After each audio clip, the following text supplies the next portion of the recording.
Dr. S. Jaishankar is the External Affairs Minister of India, who through his diplomacy and leadership has strengthened India's global relations and given the country a strong identity on the foreign platform. Madam President, Excellencies, ladies and gentlemen, Namaskar from the people of Bharat. We are gathered here 8 decades since the founding of this unique body.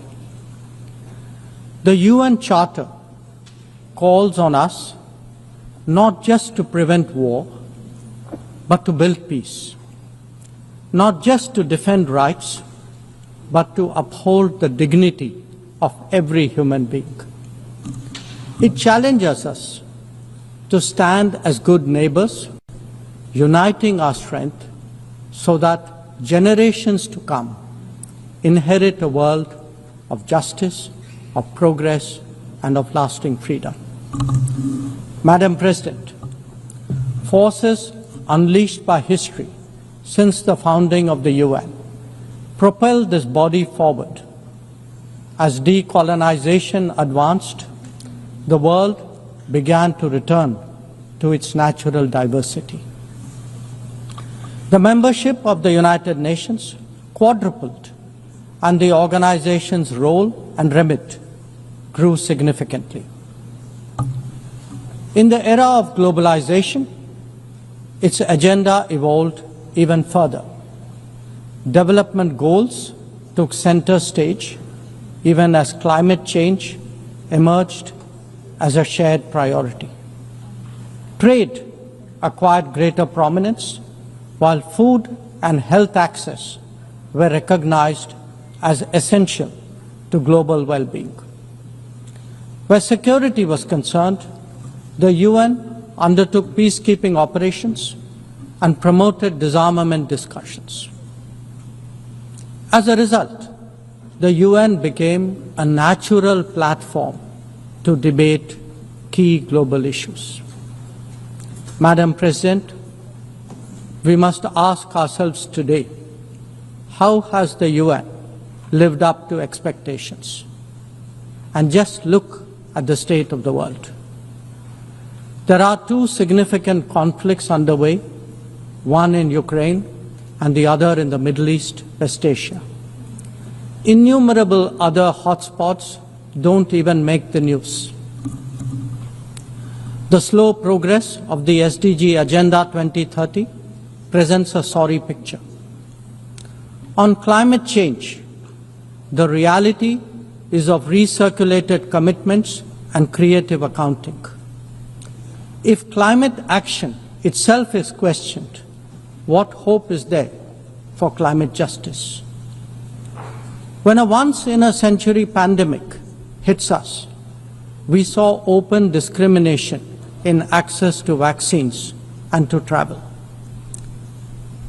Energy and food security have been the first casualties of conflict and disruption, especially since 2022.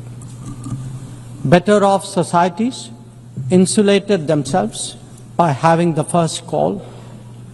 The resource-stressed ones scrambled to survive, only to hear sanctimonious lectures thereafter. When it came to trade, non-market practices gamed rules and regimes. The resulting concentration exposed the world to leveraging. On top of that, we now see tariff volatility and uncertain market access.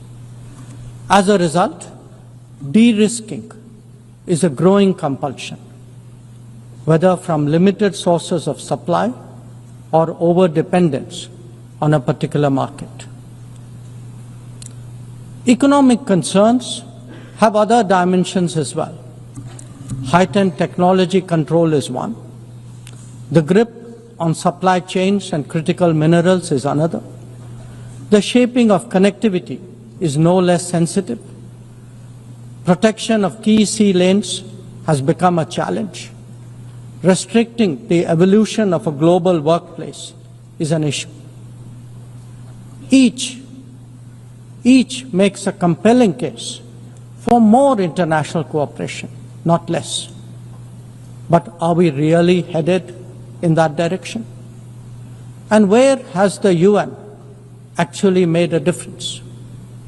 Madam President, as members of the UN, we meet here as sovereign equals. That is not a formalism, but a recognition of the inherent diversity of our world. Understandably, we have different history, traditions, heritage, and culture. For them to coexist, for them to enrich each other, it is imperative that we foster understanding and respect.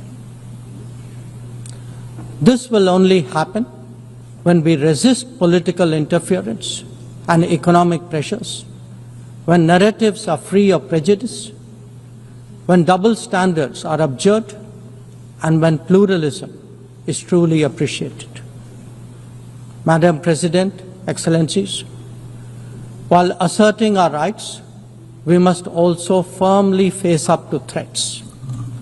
Countering terrorism is a particular priority because it synthesizes bigotry, violence, intolerance, and fear.